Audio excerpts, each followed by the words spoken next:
Ay naku guys, after work is tulog kaagad ako. Ito nandito ako sa sofa at dito ako natutulog after trabaho. Kagigising ko lang kasi I really need to sleep after 7 hours. Kasi nakatayo lang ako ng 7 hours to 8 hours. Walang upuan yun, diretso tayo lang every day. Tapos pagdating ko talaga sa bahay, alam niyo yung pagod ka talaga at gusto mong magpahinga, gusto mong matulog. Mabuti na lang kasi malaki na yung anak ko. He will be 17 years old sa June. So, this time around, busy na siya sa mga friends niya. Wala nga siya dito, hindi kami nagkikita. At kapag madilim na at wala pa siya sa bahay, as a mother instinct, naku, nasa na kaya yon. So, I have to know. But then, this time, aram nyo, kailangan ko talaga magpahinga. Ako lang mag-isa sa shop. Gumagawa ng sushi ako lahat. Parang sarili ko na nga business to. But I'm so excited to put my own sushi shop in the future dyan sa Boracay or sa Philippines or all over the Philippines. Kasi alam na alam ko na kung anong gagawin, kung ano yung mga kailangan ko, the way na mag-roll ng sushi, ano yung magandang combination, ano yung mailalagay. I'll be coming home to the Philippines to put up my own. Tapos take out sushi shop. Nako, that's my dream in the future. For now, ni-enjoy ko lang yung anak ko na 17 years old na at next year is mag-18 years old na siya. So it means he can stay alone in the house. Pwede na siyang iwanan. Pwede na siyang mag-decision para sa sarili niya. Meron na siyang responsibility sa sarili niya. At kung ano man yung plano niya sa buhay, that's his own decision. Ganon dito sa Germany kapag ang anak mo is 18 years old. You still have the right to say something but most of the time talaga, they will decide on their own na hindi mo na kailangang pakialaman until they ask help as a parent, no? Para, Mom, I need your advice or I need your help.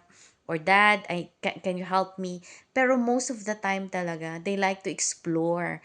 And Germany is really a country na you have the right to explore whatever you want basta for good, para sa'yo. Pero kapag may ginawa ka namang kapalpakan, you have to pay. Kasi the penalty here is so high. Ang laki talaga ng babayaran mo. Kapag may pagkakamali kang nagawa or may mistake ka, so you really have to pay. So there is no chance na tamarin ka na hindi maghanap ng trabaho because you did something. Talagang you have to pay. At hindi ka bibigyan ng parents mo ng pera because you did something na kailangan mong bayaran. So it's not like that anymore. If you're 18, you have to be responsible for yourself. You have to be responsible sa lahat ng ginagawa mo. Kasi may mga consequences lahat ng bagay na ginagawa mo when you're 18. Naalala ko noon nung 15 years old siya. Sabi niya, Mom, I don't like to be 18 years old. Sabi ko, bakit? Kasi there's a lot of responsibility na if I'm going to be 18. Ayoko pa. Alam niyo yung ayaw pa niyang mag-decide. Yung, sige, you and my dad will decide everything. I will say yes or no. But ayoko pa nang i-take yung responsibility. Kaya sabi niya, ayoko pong mag-18, ma. Then I was like, I'm sorry, but you really have to be, darating ka doon and you have to face the reality na may responsibility ka na. So, that's the thinking of a kids here na if they're 18, okay, I have to be careful now. Dito talaga dinidisiplin yung mga bata na mag-decide slowly sa sarili nila. Actually, kahit hindi sila magstay sa bahay, pag sinabi nila, Mom, I'd like to go out na and I like to rent my own place. You cannot say no to that. Unless lang sasabihin mo, naku nak, magtipid ka na lang, dito ka lang muna sa bahay. But the rules, as a mother, kailangan, ganito ang rules. Alam nila na may rules if they stayed sa bahay ng parents. But if they rent, they have the freedom to do whatever they like. The thing is, yung balik nun is they have to pay all. Ganon sila mag-isip dito. So, I'm just telling you, yung mga situation dito sa Germany, kapag may anak ka, napapunta ng 18 years old.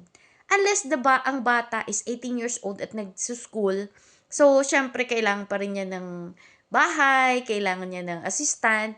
So, they're still staying in the parents' house. But most of the time talaga dito, yung mga bata, they will look for Ausbildung, work, and sa dual system kasi you can work and you can go to school together. Tapos mayroon ka na matatanggap na allowance from and if you like, you can rent a house para mayroon ka talagang freedom to do whatever you like. But that thing is, depende talaga yan kung gusto pa niyang mag-aral talaga or gusto niya na mag-work at mag-aral. So, iba talaga yung ano, yung mga bata dito sa Germany or ang situation dito sa Germany. Yun lang naman yung chika ko sa inyo kung meron kayong anak na on the way to become 18 years old. Bye for now! Update na lang ako about Germany life. Bye!